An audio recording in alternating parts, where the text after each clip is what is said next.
now all you have to do is hold the chicken, bring me the toast, give me a check for the chicken salad sandwich, and you haven't broken any rules.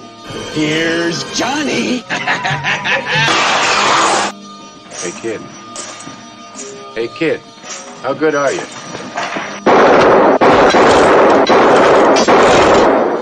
He's not as tough as he thinks. Neither are we. Sorry. And will not tolerate a loser. What are you talking about? This mission is too important for me to allow you to He's not as tough as he thinks. Neither are we. Sorry. Sergeant, we don't need no stinking podcast. Americans love a winner. And will not tolerate a loser. What are you talking about? Go ahead. Make my day. Your fingers, you fire 6 shots and 5. Tell you the truth, I got myself when I was insane. You give this something, I can the most powerful handgun in the world, and I'll blow your head clean off. You could ask yourself a question. Do I feel lucky? Look, Daddy, teacher says every time a bell rings, an angel gets his wings. That's right. Hey, who'd you talk to? What's going on? It is me, Mike Lepre, King Mike L. This is Legit Paranormal, brought to you by LegitPodcast.com. Sunday night, 7:07. That's the average now of when we usually get on, 7:07. It's kind of on time for us. It is March 26, 2023, which is 03262023 for the math geeks. Let's see, before I bring buddy on, this could be simple, right? I can go 6 divided by 2 is 3, plus 3 is 6, and then I could do, I don't know. God damn it, I got nothing for the math geeks. Joining me as always, Buddy Money. There, Buddy, I couldn't figure it out. It's 3s and 2s and 6s. You figure that I could figure that out, but it's nothing an awful lot of math, Mike. I don't like to think about math and numbers because it gives me headaches. But when I do think about math and numbers, I think about the last month or so I've spent doing the big Labruski beer tour. I've toured over 30 breweries here in Rhode Island and crushed many a can, and I am exhausted, physically exhausted from drinking all this tremendously delicious beer. Tonight, I took it easy tonight. Usually I got a double IPA or like a stout. We had the pleasure of stopping at Long Live on our big Labruski tour yesterday, and I was able to pick up a very crushable, it's called Rainbow Sherbet Sour Ale. Joe would love it. It's very fruity. It's 4%. It's 4% alcohol by volume, so it's super crushable. Oh my God, it's delicious. I wouldn't say it's beer, so to say, but it's a sour ale, and it's very good. Wait a minute. Rainbow sherbet are the first 2 words. Wait, I'm just asking for confirmation. The first 2 words of the beer are rainbow sherbet. That's the flavor? And you're going to call that a beer. Joining us as always, Joey Paranormal. Joey, come on now. If it starts off with sherbet, rainbow sherbet. Look at it. How is that even considered a beer, Joe? That's not a beer. Yeah, that's as soon as I saw him take a sip of it, I was like, that looks I'm sure it's probably delicious. I mean, sherbet or anything is delicious, but yeah, you are towing the lines of real beer there. I'm drinking a moose juice myself. With raspberry and cara orange and key lime. That they're making things up now. And not to get this thing off the tracks, but buddy, honestly, it looks like puke.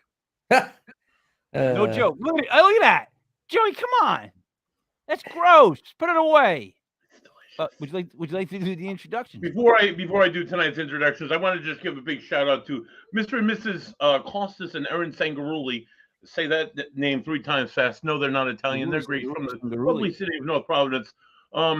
Big cheers to their son Mason, who graduates from Fort Benning, Georgia this week. He's not a scumbag anymore. He's a private in the United States Army. Rhode Island National Guard, mind you. Cheers, Mason, and welcome to a family of wonderful people here in Rhode Island. So 4 months left for me. Tonight's guest is not from Rhode Island.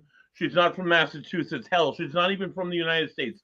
She joins us from across the pond in the UK, where it's very late right now, so we give her a big warm welcome. Is it paranormal investigator or is it ghost investigator? I know they call it different things. She owns what's known as the Haunted Museum in Nottingham, England. Please welcome to the show, Marie Wesson. Welcome, Marie. Hiya, you all right? Hey, Marie, how you doing? I'm good, thanks. Yourself? I'm getting better as the night goes on, if that makes any sense to any of us. My back has been killing me. I passed out last week. I smashed my face again. I keep breaking my face. Like there's a common theme here where I've busted my face now. Like we were counting up the concussions that I've had in the last couple of years, and we're around 4. Like seriously, like what am I? What's going on? I gotta buy a helmet. I'm gonna invest in a helmet. So you have to have a helmet. You need one, Mike. You already have one. There's no way you don't have one already. No, I do. I do. So Marie, one of the words that we did a radio show where they tricked us on. They try to trick us on this word. They said ghost hunter or ghost investigator. Like you had to choose one of the two. What would you choose? Paranormal investigator. So it'd be paranormal investigator. Yeah. All right, but my point was though, were you an investigator or a hunter? That's basically what they were trying to pin us down to. They made us choose. And yeah, all right. See, but that's what everyone should. Quite honestly, I said hunter, and you know why I said hunter, because Buddy said every single one correct, and she's like, "Well, that'd be an A+." So I knew I couldn't get it right any better than he did. So I went the complete opposite on every single question. And she's like, I can't say his grade because I knew I flunked completely. But I agree, as an investigator, like hunters is a weird concept, right? Like paranormal hunter, like. Well, we're not hunting them, are we? We're actually investigating. So there's no, you don't own like a bow and arrow, do you?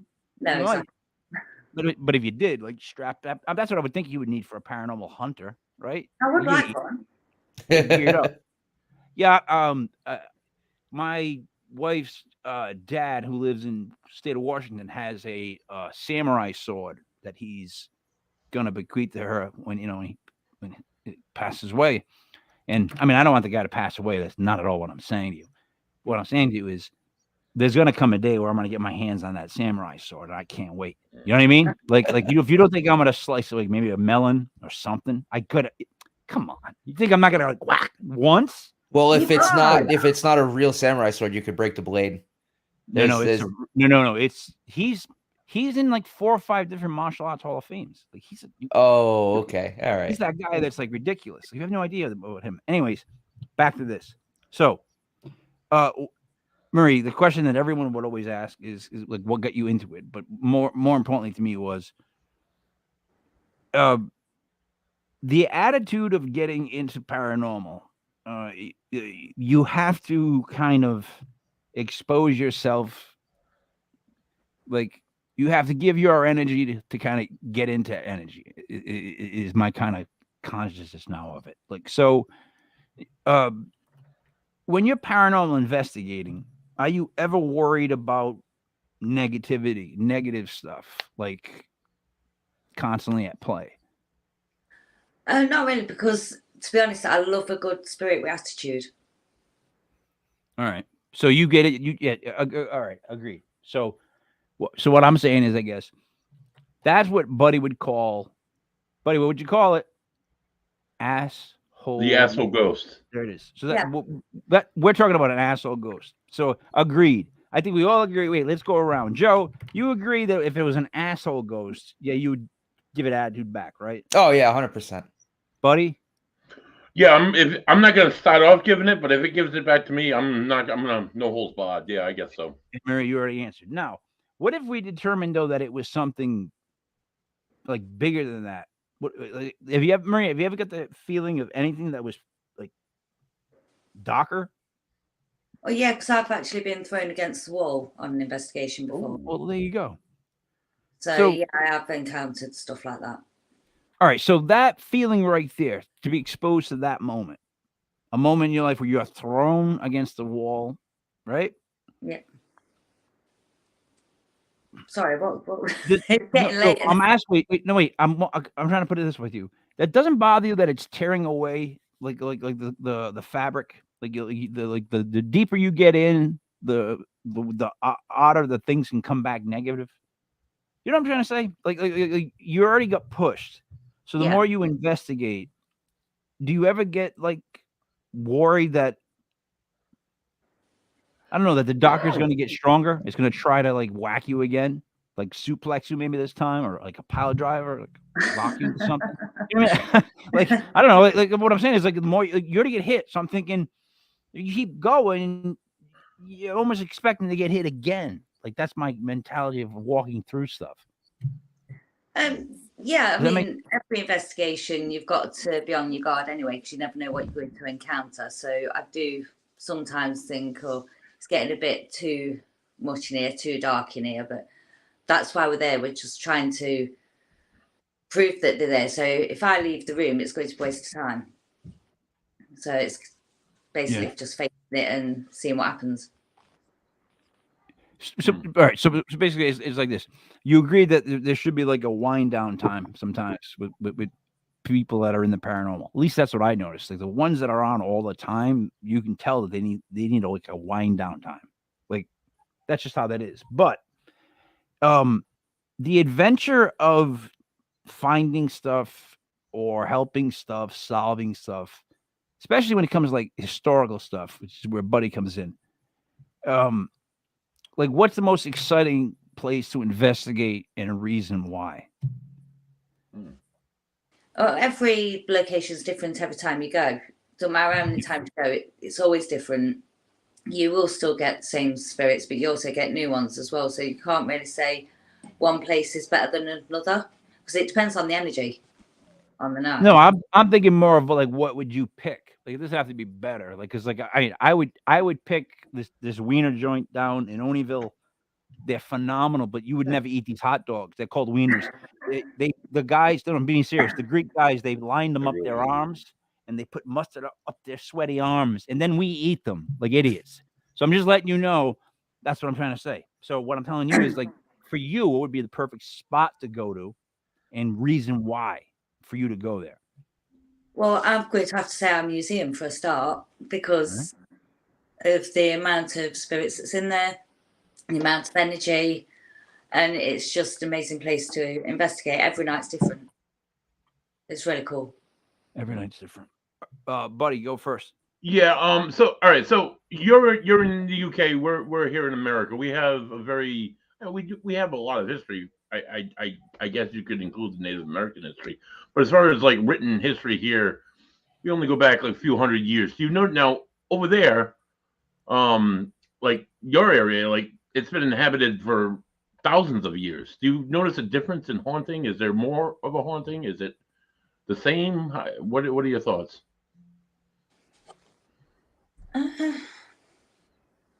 know, I can't actually answer that because I haven't noticed whether there's a difference or not. So I can't really answer that. Is it like older spirits? Do you get spirits from like an older time, or we don't get like ones from like last year. I mean, I never spoke to anyone from a couple of years ago. So yeah, it always is further back. I'm sorry, Marie. I was hoping you would have said, "What do you mean over here?"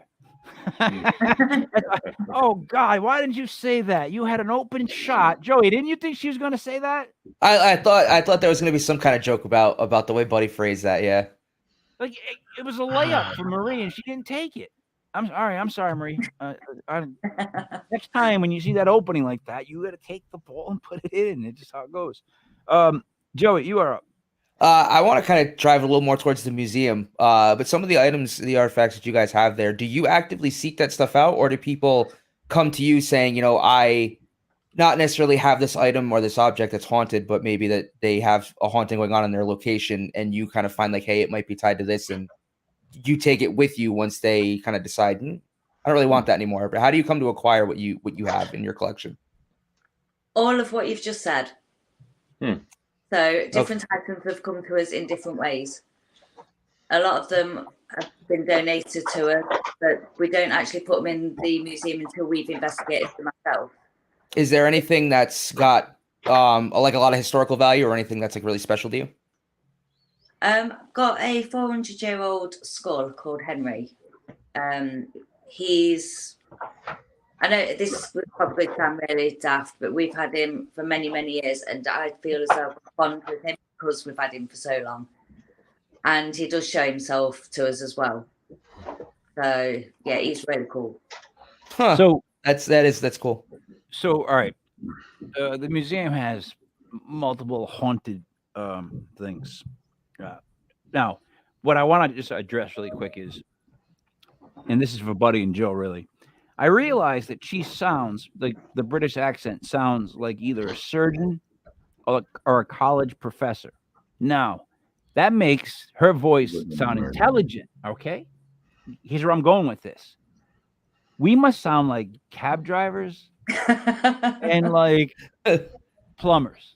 That's the best I can think of. Buddy, what do you think? Yeah, she does sound very refined and educated. Where our she rough answers questions accent to the point, not emotional. They're to the point. Joey goes through that whole ramble, and she goes, "Exactly what you said." Bang! That was it.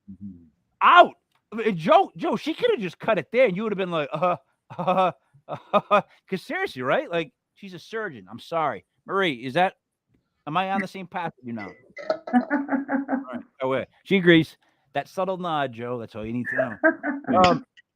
So let's move forward with this. Now, the stuff you acquire. Every time I get to know someone that has haunted dolls or collects haunted items or has a haunted museum, there's always that one primary alpha doll. And I don't know why everyone says this, but they always say this is one thing that runs it's like the rooster that runs the roost. Is that true with your location? We do have a wedding dress with the spirit attachment, and she is the boss. Yeah. Huh. How does that? So is it like bees? Like, I'm trying to figure this whole thing out, and I'm being serious. Like, haunted items within one location. All right, let's figure this all out, guys. Right, there's all these different items from different locations. How do they? There's got to be a communication system. Like, if there's an alpha, then they all got to know that they exist. Am I right, Marie? No, because if they're on different timelines, they're not going to know each other's there. We've spoken to spirits in there before that hasn't known another spirit's been there, but we've had another spirit speak to us at the same time. So it depends where they are. But no other spirit seems to be as strong as Jess that's connected to the wedding dress that we've spoken to. All right. So now, did any of them come in with sometimes I always hear people say, like, the first couple of days they had something that made them ill or sick or just even negative when they were in the area until, like, it settled down. I know that sounds weird, but that's basically what they tell me. Has that ever happened with anything? That happens all the time, yeah. Every time something new comes in, there seems to always be, the atmosphere feels like it's a battle, for top dog, to see who's overpowering who. But within a couple of days, it does settle down. I think as soon as they've got that out of the system, they sit back a bit. And that what makes people around it like ill, or I'm being, people always say they physically, sometimes when they bring something new in, they feel ill for a couple of days and then it goes away. Is that the same sort of thing? Well, I've never felt ill around it. I've felt the atmosphere change.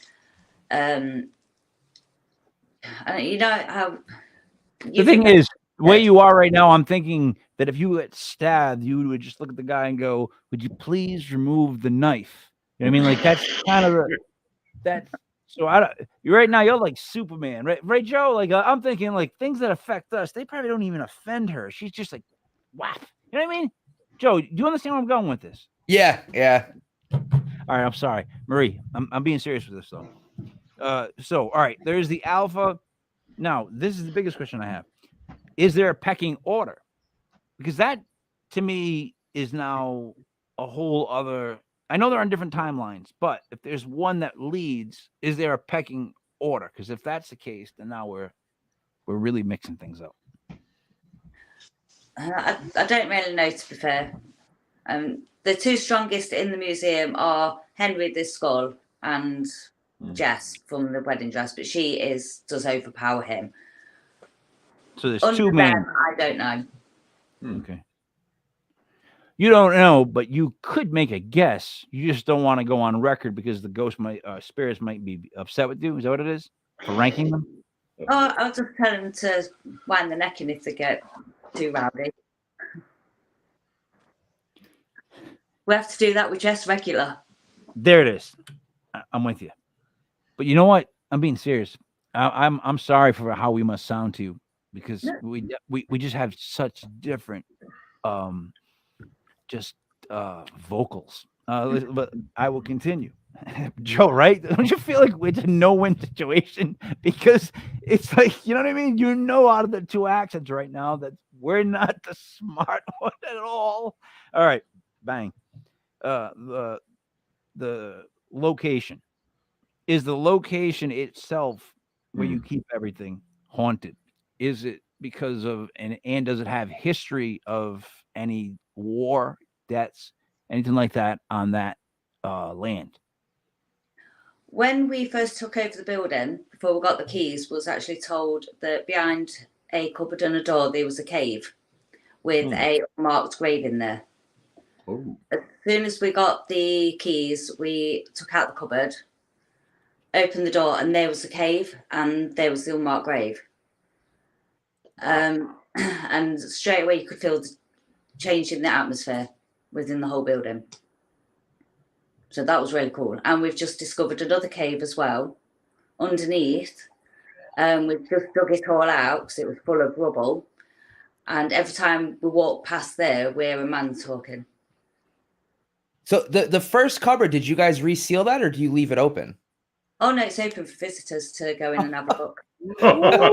See, if I discovered that and it was like it changed the energy, everything changed, I'd be like, you know what? I'm gonna put the lid back on that box. I'm shoving. That's crazy. You know what I'm doing, Joe? I'm putting lime on it. Yeah. You ain't gonna Yeah, smell salt. It. You're not even smelling the whole. Murray, let me explain to you why that's So we've been doing this show for some reason for like 2 years, over 2 years. We had the gentleman from Ghost Hunters, Barry Fitzgerald. Barry Fitzgerald. Now, I went back and watched after our interview with Barry. I went back and watched. I always do this. I went back and watched like former interviews of his, and he was always happier. So I'm like, man, I hope it wasn't us, but it really wasn't. What it was he was really like. So his phrase, and I keep using it, was he was talking about the Skinwalker Ranch and the hole that's the cave that's supposedly underneath it, and how they've used whatever detection, and they claim that it's serpent in nature, like whatever's beneath that ranch, right? So he jumps from that to this new dig that he's just been on, and he said that it changed his paradigm on life, which means it changed everything he believes in. So I'm like, I got to press this. I got to figure out what it was. And at the end, it basically made it, he was very depressed by it. And it was like seeing real evil. And when I finally pressed him at the end to ask him if it was serpentine in nature, he agreed that it was. So I get scared that you're digging a cave like that. Have you ever heard, and I'm not joking, anything hiss, any sort of sounds they always hear when they get really deep? No, just we've only ever heard the man's voice, to be fair, but I haven't spent that much time down there. Yeah, I don't blame you. Good choice. Well, good choice of time. Yeah. I mean, you know, you're on a couch right now. I guarantee the couch is more comfortable than down in that hole. Buddy, would you agree the couch is more comfortable than the hole? Way more comfortable, probably warmer than the hole in the ground. Everything. Temperature-wise. Joey, you know what? Because you're up by 2 points, you get to go next. So I asked this to a lot of guests. It's a little bit different. given your location, is there somewhere close by you, or just even in in that neck of the woods that you've investigated that you are just elated about? You love being there. You want to go back, or you just had an amazing experience? Yeah, there's a place not far from where I live called Strelly Hall. An amazing building. Was actually there last night as well. I kind of know the spirits there, and I've been investigating there that long. They know us, so they trust us. They know how to use the equipment and everything else. But every night that we've investigated there has been absolutely phenomenal. Is there any kind of history to it? Any backstory to that place?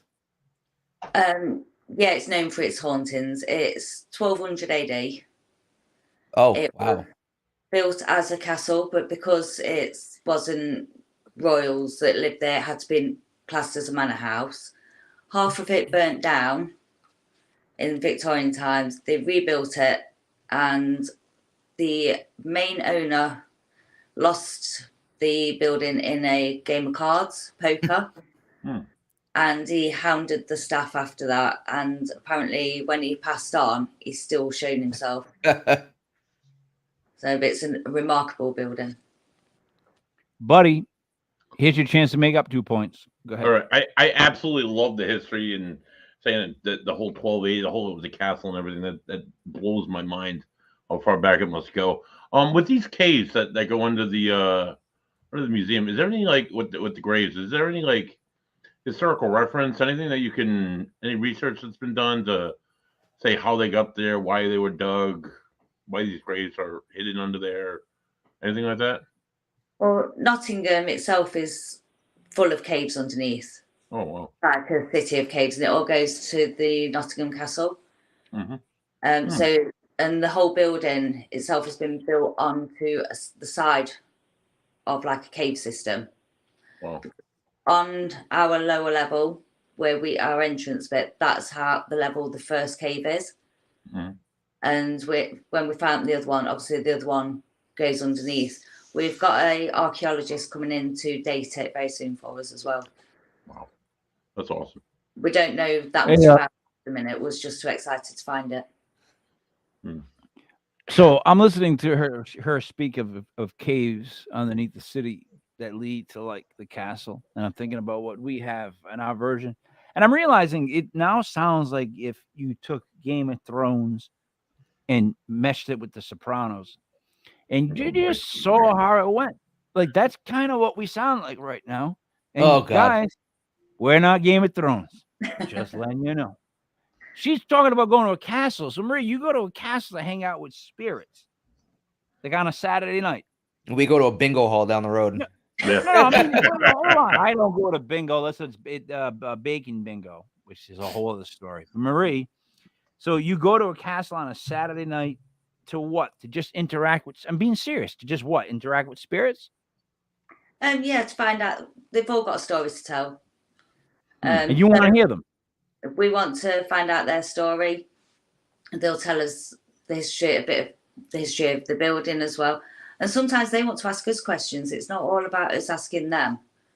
It's a two-way thing. So we give them the chance to ask us questions as well. They don't ever check in and ask like, who's president? They don't ask like time questions, do they? No, It's a little bit different where she is, Mike. It's the president situation. Hey, Joe, only pertains to us. Joe, I know, but it's a phrase, and even though she's in England, he speaks to the dumb, Joe. I'm pretty sure she's heard of phrases with the way that she's been delivering her verbiage. So settle down, Joe. HR Tuesday 11:30. Marie, I digress. Almost half hour. I digress, Marie. Seriously though, so all these tunnels that are underneath the ground, can you explore them? Have you explored them? And when you do explore them, if you did, explain to me what they look like. Because in my head, I'm looking at, buddy, what are you picturing? Like stones, tunnels, like I'm almost thinking like the catacombs on the Paris that Charles Reese has photos of, that you can walk, but probably not lined with bodies. And I'm more Indiana Jones. That's my problem. Joey, what do you got for tunnels? I'm actually thinking the same thing Buddy was thinking. That's when I picture a tunnel that's not in America like anything that's across the pond. The first thing I think of is the catacombs in France. All right. Marie, what does it look like? Well, it's sandstone cave, and you go quite deep down, opens up, but then there's another little doorway, and as you turn left, then it's like a brick tunnel. So that has actually been man-made at some point. All right. Here, I'm realizing what it is too. So Marie is very to the point and correct with everything she says. But how we speak is we give examples because some of us that are dumber than others, and I spell, I do speak for the dumb. I spell that with 2 M's, no B, right? We give examples to help better understand what it looks like. So when we say to you, oh, it's a bar, I'd be like, yeah, it's not like the one in Goodfellas. It more looks like the one in Bronx Tale, the way that's set up. Like, I'll explain that to you because I know it's something you might have seen. I think that's a reference, Bud. I know what it is. You have to drink, by the way. You had to drink. Oh, Christ, sorry, yeah. So, Marie, does that make sense? Like what I'm saying? Like you got, you're really good at answering questions exactly to the point in the right answer. And here in the States, we're not used to being direct. People talk around stuff for a while, and you know what I mean? The best thing you can hope for is a good story to understand, because then you'd be like, I know what that story means, so now I understand what he meant. Does that make any sense, Marie? Yeah. Have you seen the film Up Above, Down Below? Yes. I think so. Is it As Above, So Below? Is it that one where they're in the tunnels and the... Well, imagine that cave. There you go. Okay. With the tunnels. Yep. See? You've got it. See? It's like that. That's what it reminds me of. Okay. You just learned, what can I call it? I don't want to call it American, but you just learned like USA speak. Like, give us an example. Even when we give directions, we'll say stuff like, buddy, you know the McDonald's in Cranston? And if he goes, I'll be like, all right, it's right near there. Only we understand. That's all we get. We're not that bright. Just being honest. I'll when I come over then. So if you came to the States, right, do you have like a wish list? Like places you want to go to? Oh, Waverly Hills. Oh, yeah. That's number one. That's definitely on my list. And Alcatraz. So we're working with Ghost Island. I did it again. Ghost Island. Rick's gonna hate me. Oh, I practice so hard. I keep saying it. It's like it's a vocal twitch. Block Island Ghost Tours. Bang. Sorry, Rick. Block Island Ghost Tours. We went over to Block Island and hung out with them. Went on the ghost tour thing, and it's such a like a great place, like for paranormal reasons. Like the whole environment of it has like such a vibe. Buddy, am I right when I say that? Like when you get onto the island, the vibe hits you. Even if you don't. It does. It's got every red flag for paranormal activity, like the moving water, that geographical makeup. It's old as hell. Lots of trauma. Lots of bloody hell over there. There was the cross-dressing serial killer. Oh, right, him too. Yeah.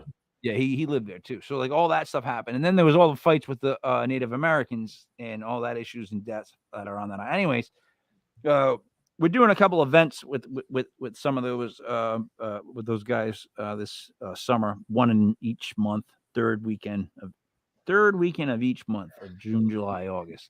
We get different people. One of them is Matt Warner, who's more of a local guy who collects haunted items. So he's the one that first on the show said to us that like a friend told him that he had a haunted doll. He needed to get rid of it. Did he want to come pick it up? And Matt's response was, yeah. And then left the house at like 11 o'clock at night to go get it. Now, I had to stop the conversation right there because that's where I don't understand that whole drive toward. Like, if someone tells me they have a haunted doll, I say that's a bad thing to have. If they say, "Do you want it?" I say, "No, I do not. I do not want that." Right? Right? Like, I mean, but he went and got it. Now he comes home. He has it. it has like a burnt noose around its neck. So he claims I don't want to say he claims, but the whole story is that it's holding in some sort of like curse. So he's like, you want to see it? Here's another weird place where I separate from people. No offense, I almost said like you in the sense that like can be around that kind of stuff. Like I don't want to see it. It's like he's like, oh, you got to see it. I'm like, no, I don't want to see it. And he put it up on the camera, Maria. I'm like it was weird. It was like really old, and it was burnt out the face, and and I'm like, So, are there items that you have that you just don't go near?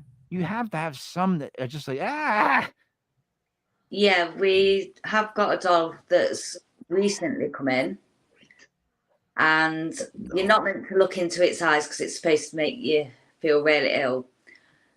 So the first thing I do is I hold it and I stare at it in the eyes. The next morning I was violently sick. So I will not go near that. I will not touch it. I will not go in the cabinet to clean it out. It could just stay there. Yeah, see, that's so again, there's an issue. That's where I know that I would go down the wrong path with that, because if I ended up looking that doll in the eyes and I get sick the next morning, I'm telling you, I'd be thinking in my head, my dumb head, fuck that doll. I'm gonna smash that doll. When this Pepto-Bismol kicks in, right? And these Tums work. I'm getting my 1-foot machete, and guess what? The doll's gonna be in fucking pieces, and then I'm gonna bury it outside. Make sure my dogs use the bathroom exactly where I buried said doll. That's what I'm gonna do to son of a bitch if it makes me that sick in the morning. Now, that's my reaction. I know that would not lead to a good thing, Marie. Marie, that would not make me very healthy. So, in your beliefs, if I did that to a doll that made me sick the next morning, say you went and grabbed that doll that made you sick, you did exactly what I just said. What do you think would have happened to Marie? I just wouldn't do that. Why would you do that? It made me leave sick. the doll alone. That doll. What did you do to it? Just lock it away. Leave it. Leave it? Yeah. Did it make you sick? It did, yeah, but I'm not going to make it. What did you do back? Did you do anything back to it? Oh, no, I had a few choice words. See, there it is. There it is. So there's now it's like more it's more Game of Thrones and Goodfellas. Like, in other words, and Buddy knows this, you get one mistake, and on that first mistake, guess what happens after that mistake? Smack, smack, smack, buck. You're gone. You're out. You're out of the club, the bar, whatever situation we have you in. You have that one moment, and then you're gone. So I'm just being honest. Like, my reaction, and I'm telling you, is that the right one? I'm just saying this is what, from this Northeast, we're very hypertension. The Northeast cities, the Providence, Boston, New York connection, where all these Italians that are high strung. Not all of us are fully Italian. There's a lot of high strung Italians, is what I'm saying. And one time I get sick, I would smash the doll. Joe, would you smash the doll if it made you sick? I think in general, for me, I wouldn't have the doll in the first place. That would just I didn't ask that. Wait. I did not. The doll wouldn't even come in. See, Marie would have never answered like that. She would have stuck to the question. What did I ask, Joe? No, I don't see. Because from my perspective, if you did what you're saying you're going to do, it's going to make you 10 times worse. And if I've learned anything from movies, the doll would reappear in your bedroom on your dresser, staring at you, making you look at it again. Right. So first thing, if you're going to do anything, you burn it. I mean, that's just 101. If you're going to destroy it, you burn it. You don't smash it. But no, I would leave it alone and just never look at it again. Wait a minute. First off, you're disagreeing with what I would do. Second off, you're telling me there's a better way, as if burning it is better than me chopping it up with a machete? Yes. It doesn't even make sense, Joe. But do you agree with that? Because it would agree I with me. definitely agree with that. Burn it until it melts into absolute nothingness, Mike. Chopping it Marie, up. would it matter? Marie, would it matter if I burnt it or I smashed it with the machete until I broke it up into little pieces and buried it? Probably better. Because if it's broken to pieces, it's still there. Whereas if it's ash, it's gone. Go on, Mike. All right, I didn't know that. So ashes to ashes, dust to dust. Back to I want it on record, though. I would do the same thing that Marie did. I would just leave it alone. I would just never touch it, never look at it again. Just never even go in that corner of the room of the museum. Nope. That's it.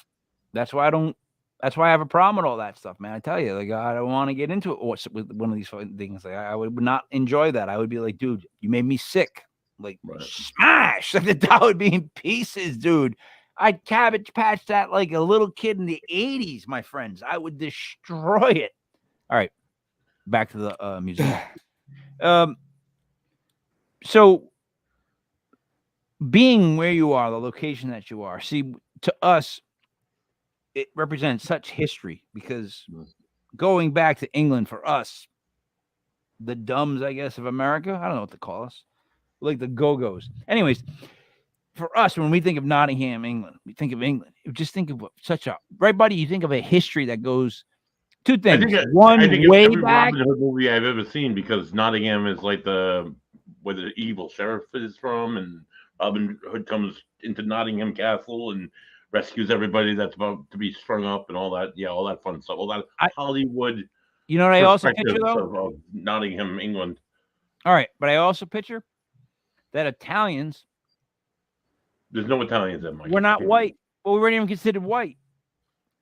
We're Italians. This white English that goes way back, right? It's such a history. It's so. It seems like it goes forever. Italians we got our own thing, dude. We didn't bother nobody. We're on the real blue. Italians or Italian Americans, Mike. There's a little bit of a difference, I think, than what you're speaking of. No, I'm not. No, I'm not. In general, I'm saying like, okay. Italian, like Italians in general. We don't go back as far as the English, the history that the English have, like the locations they have, the hauntings, the stuff that's going on in England in general, right? It's to me like a hotbed for paranormal. I would think, right, location wise. Would you disagree? We have got a lot, but we always want to come to America to investigate the paranormal over there. So it's, yeah.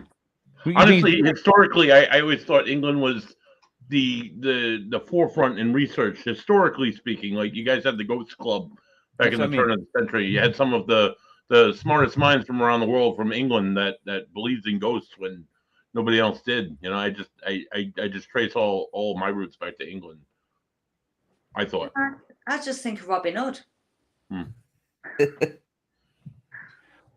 So Joe, I'm going to give you another question here because you actually got a bonus one. So prepared. I think I've gotten a few bonus ones, man. Yeah, you've beaten Buddy so far.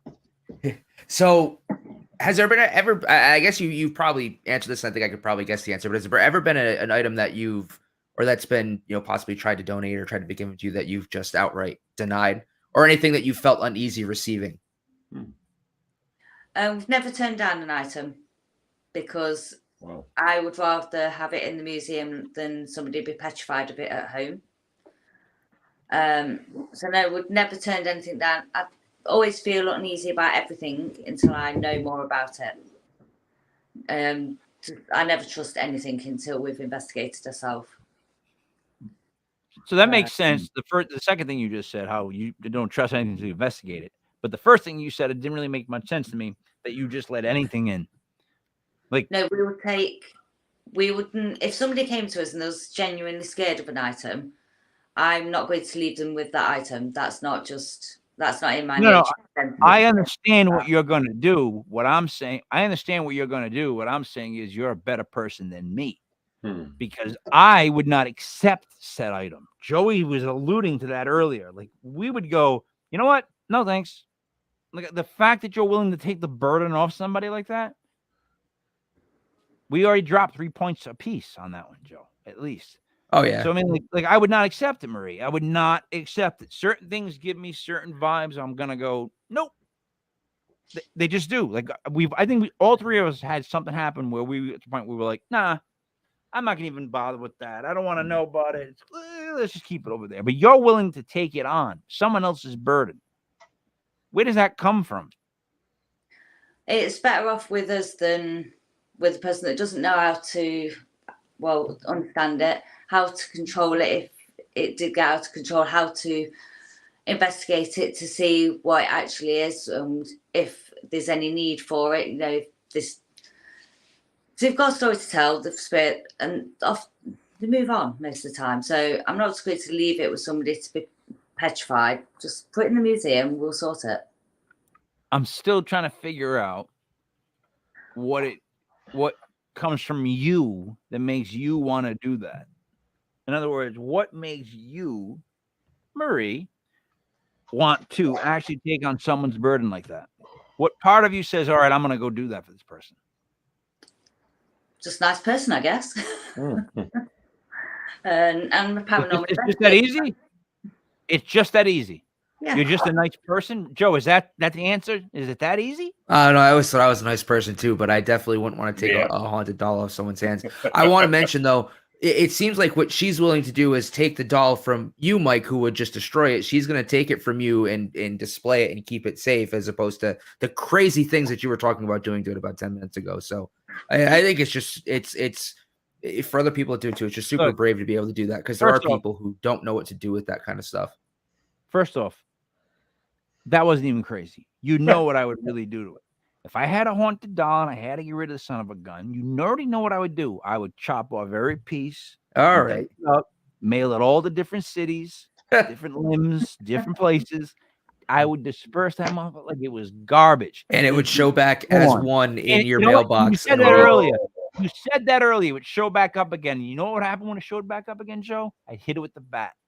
And every time I came back to Bafangul, where I reside, smash it with a bat. That's my point. Talking about that's a living hell, though. It would just reappear constantly, and it would just ruin your life by you having to deal with it over and over again.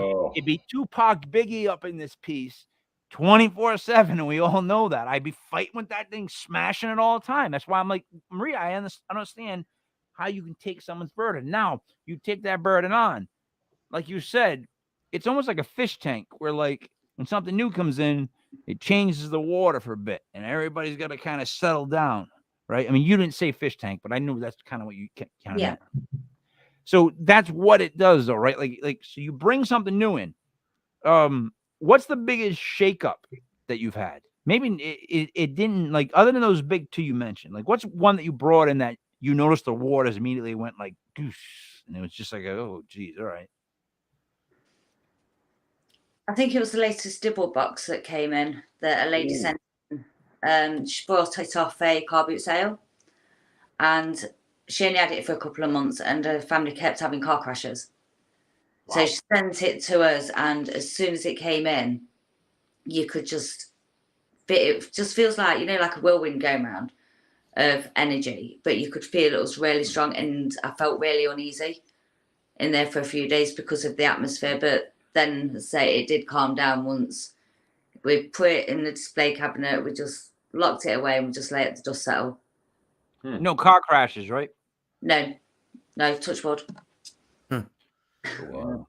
That's the first thing I would worry about. Like, you know what? If someone said, "Hey, I got a doll, I keep getting into car crashes, I'm going to send it to you," I'd be like, "Yeah, send it to Buddy there, courtesy of North Smithfield, Rhode Island." Like, for real, I would never ever say, "Mail, Buddy, would you accept the doll that was causing car crash?" With the rate, what you pay for insurance? I absolutely hate dolls.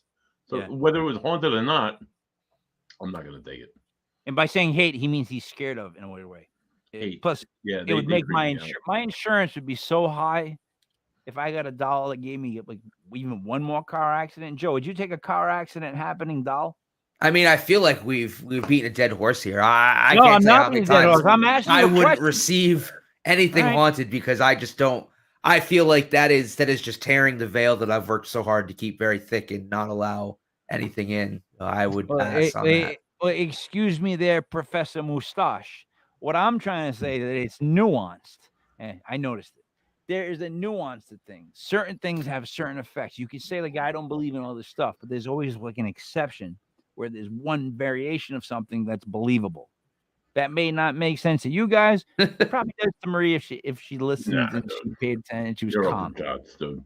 No, what do you know about anything? You're wearing a Red Sox jersey. What I'm trying to say is every doll is nuanced. It's bad and it's good. It's good history behind it, bad history behind it in a weird sort of way. Some like maybe 99% bad, some 1% good. I believe that it's going to be a little bit of both. What good vibes have come into the building? Like, what brings Because I would love a doll that brought good vibes, like you know what I mean, into a building. Wouldn't be a doll. Well, I mean, serious. Oh, I'm sorry, an item, whatever. I'm using dolls as just like the item. Any item that came in the museum that brought a good vibe, Now I'm trying to think now. Everyone does think that haunted items are all evil. They're not. Yeah. So, say Henry that I mentioned earlier is lovely. It just makes you feel protected as well, and you just feel nice around him. Yeah. We do have a doll that's made of wax, Katie. She's lovely. You get a really nice feel around her. She just makes you feel relaxed and happy and everything else. So not everyone always thinks that haunted items are evil. They're not. There's that mixture. That's what I was going for. The thing is, so if there's all these dolls we speak of that bring in such terror or evil, whatever people are, I'm sorry to say dolls. I'm just using it as an item. We're just trying to scare Buddy. It's fine. Everyone always thinks of it as like negative. That's all you think of, because that's all I think. But I am a firm believer in 50-50, like white, black, negative, positive. It just has to be. So if there's negative dolls, it has to be positive dolls. So you don't hear people tell stories about positive dolls. Like, I guess positive dolls don't make the news. No one wants to hear about positive dolls. So I'm always like, what are the positive dolls? Like, what other effects other than just feeling good around them has anyone or items has anyone ever experienced that you can kind of back up and verify? And I'm being serious. Like, what's the best? It's almost like, what's the best high from like a positive doll? Like, what was the best time someone ever had around a positive doll? We do have a lot of visitors daily coming to the museum. And when people are around Katie, they'll say that they feel somebody holding the hand, and they feel warm and happy. And when it's more than one or two people saying it, when it's constant, then I start to listen more. When I'm around Katie, it just makes you feel a bit more uplifted. But you don't always necessarily realise it's the doll doing it for quite a long time. You just think it's yourself. But then when it keeps happening, when you know it, that's when you start listening more. And as I say, when more people are saying the same, it clarifies it. See, now, would you guys not want to get something that brought good luck? Like the Italians didn't my nana's, like my grandmother's from Italy, the people from Italy. They had certain things you had to go with. You guys got to drink. Sorry. I'm gonna talk about it, but like we had like certain beliefs. You had to wear certain things.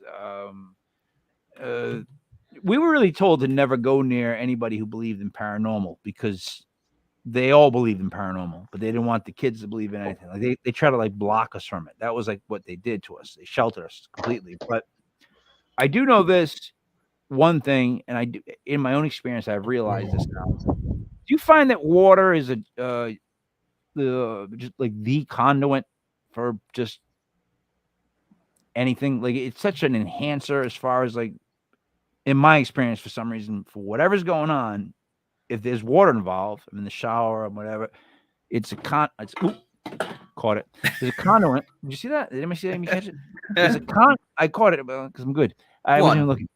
Well, it doesn't matter, dude. We want to catch two. I bumped the other one. We didn't make it to the if you want guard. to talk about it, I want to see you catch both of them. I wasn't even looking. Can I get the one for Christopher's sake? So what I'm saying is, do you agree with the water conduit aspect of things? Yeah.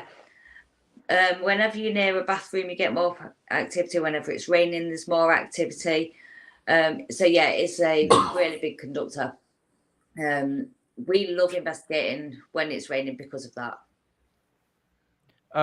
Do you ever have this is going to sound weird coming from me, but you ever have shower experiences, meaning like you kind of zone out in the shower because of the water itself, and you kind of you either see things or think of things and that are just totally off? Never? No, I think that's you. Yeah, see, that's just my problem. No, it really is. Water to me is like, that's the time for like anything that's going to happen or anything to come through or stuff like that. Because people do say like the rain enhances it, like certain things like that enhance it. Now, with the caves, here's my question about the caves. Have you guys ever got the feeling that if there's anything ever under there other than just the guy's voice or just like stuff like that? Have you ever gotten any feeling even of a non-human presence below? When we first opened the bottom one up, it did feel the atmosphere felt really thick, and did feel horrible. I will be honest. But the more they dug it out, the less it felt so negative. So I don't know whether if whatever's down there, if there's anything down there, it's just settled down and just leaving us to it. You know, like the calm before the storm. Yeah, exactly. We get that a lot. Everything can be like the cave, and everything can be really quiet for a week, and then everything kick off, and then it could be quiet again. It's like they're building up their energy for this one major thing, and then go back into hiding to build their energy up again. And it's the same down the cave as well. So would you agree that and I know it sounds weird, but that energy is like the main money in life?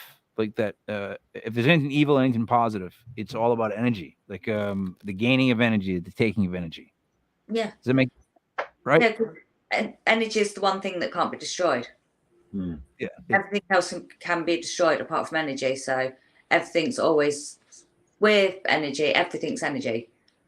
So yeah. So it's all centered around that.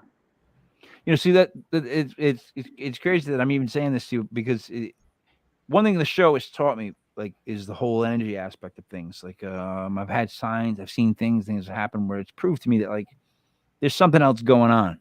Period. That's all I needed to know. Like once I thought, you know, and I knew there was something else, a sense of calm came over me in the sense of like passing away, stuff like that.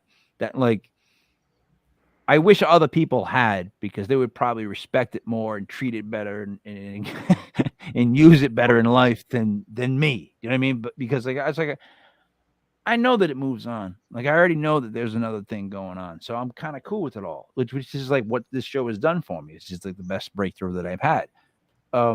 Is that kind of experience at the museum, like the being around it more is just like it's more of a comfortable feeling of knowing that like this isn't just it. There's just more to everything. To be honest, I'm on the fence all the time about everything. Because things will happen, but I'll still question it anyway, even if I know it's happened. So I'm still looking for them answers before I even start to feel better about passing over. Because see, not everything's paranormal at the end of the day. Agreed. But the whole thing about passing over is if you've ever been around somebody when they passed, at the moment they passed, there's without a doubt, a weird kinetic energy that's caused by either just the people in the room and the grief that they're in, which in itself is amazing, or it's the person's soul. There's just a weird energy, and I'm just being honest. I've been there twice. The room changes. Everything changes in the room. So that alone has always made me feel now like I can feel. You almost could feel the energy move on. Just I don't care if it's up. Like we just use that because it's an easy expression, but it just moves on. It's out. It's like I'm out. So that whole feeling has made me feel better about it, because it's like I've been in that situation now twice, and I've had the same vibe. This weird, like you could feel it. Like you just feel the person leave, be like, cool, like I'm out, I'm cool. And then like I've had weird things after that. So like that's what made me feel about it. But what makes you still feel like that it could be negative? Because you said it's not just all paranormal. So what makes you feel like that we could just be dead and then that's it, overdone, click, lights out? No, what I meant by not everything's paranormal is a lot of paranormal investigators, they'll see something and automatically it goes, it might not be. It could be a shadow. It could just be the environment changes in the weather and things like that. So not everything's paranormal. That's what I was trying to say. It's American way of saying bullshit. Yeah, but we call out bullshit all the time on the show. There's bullshit. I'm trying to be polite here. No, people. People, right, guys, they throw bullshit at us all the time, and we're first to like say, no, that's not when someone says something that's a little bit ridiculous, like here's a red flag for me always. Someone that says, I've seen Bigfoot. Oh, I don't know, I've seen aliens. UFO, yeah, I've seen that. Shadow people, saw those. Cryptids, saw a couple. Frogman, Dogman, I can go on. This, saw it. You know what I mean? And you get to the point where you're like, you saw all that? All of it. All of it? All of it. You. They picked you to see all of that? I don't know. Maybe it's just, again, the American sarcastic, like, skeptical tone, but, like, I don't believe that crap. Like, do you? When someone presents that to you, does that make you skeptical? Like, really? You know, all that? If somebody said that to me, I'd say, was they all in the same place? Was they having a party? Because that's just the most ridiculous thing I've ever heard. So that would be my response. Well, you would be sensational in the States, but you would not make a lot of friends quickly because there's this bullshit galore in the States. We might be bullshit capital of the world, buddy. We are definitely the bullshit capital of the world. Joey, can we say that? I think that's a pretty safe assessment. I'm gonna get a goddamn title belt that says bullshit capital of the world. Pretty sure the two that you used to parade on the show were basically that. We're basically the same thing, right? Thank you, Joe. No. First of all, that wasn't me. First of all, it wasn't me. Second of all, that was the champ, and he had a reason to carry the belts around. No reason. We took that reason away this year. Peasants. I call you peasants in honor of Marie. That's what you were compared to the champ. So let's not go there. Marie, I'm sorry. We had a fantasy football league one year. I told him I was going to beat him. I did beat him. And then unlike any other champ that's ever existed by winning a silly fantasy football league, I continued to show up on shows with the belt, a championship belt that I made, and sunglasses, and I would berate them and insult them for as long as I could. And I had so much fun with the character that I loved the champ. I wore like an old bathrobe that was like zebra printed, like no shirt, glasses, and I would call them by name with the belt and just chop them down. I don't know why they hated it, Marie. I still can't figure out why they didn't like the character. You know what I mean? I have no idea. You're really cool. Yeah, right.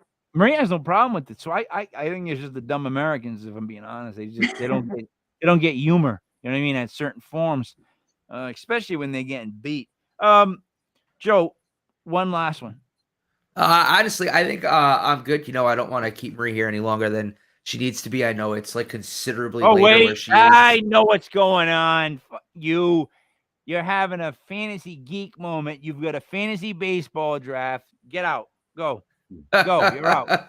He's in a fantasy baseball league and his draft's at 8:00. Leave. Marie, I just want to say it's thank you for bearing with us. You know, obviously we're all ridiculous. Thank you for joining us. It was great to talk to you. I will sign off though, everyone. Have a good night. You're out. Speak for yourself. Buddy, go ahead. I knew he had to go. Marie, I want to thank you for like Joe said, staying up and handling our wacky tomfoolery, if you would. It's always interesting to hear another investigator's point of view, and it's even more interesting hearing somebody from like so far away and you have some of the same similar like thoughts on this stuff. So it's really cool to chat with you and whatnot. Next week we're joined by somebody not from the UK. He's originally from Massachusetts. He's originally from the Bridgewater Triangle area, but he moved to Florida. And he calls himself Chris Balzano. Chris Balzano will join us. He's authored a dozen books and done even more so documentary series on the Bridgewater Triangle hauntings. And it'll be interesting to hear what he's doing in Florida these days and with ghosts. So tune in live next week. By the way, Marie, I really believe that you got me more than they did. You understood what I was saying, right? No, watch, buddy. Watch her face. I mean, dead serious, because you guys just didn't catch this for some reason. Marie understood what I was saying more than you two did. Marie, would you agree? A little bit, yeah. Down. Thank you, Marie. Marie, anything you would like to talk about? Plug almost. before we sign off? Like anything going on, the websites, all that stuff. You should always have that prepared. Like always have your stuff you want to plug and just plug it. I know, but I haven't slept in like 21 hours. All right. God damn. So Marie, what is the last name? Wesson. Wesson? Wesson, yeah. Bang. So for Marie Wesson, for Buddy Money there, for Joey Paranormal, it is me, Mike Leopard King, Mike L. This was Legit Paranormal, brought to you by LegitPodcast.com. Thank you for watching. Tomorrow night we will have a show on at 8:05. Tune in to see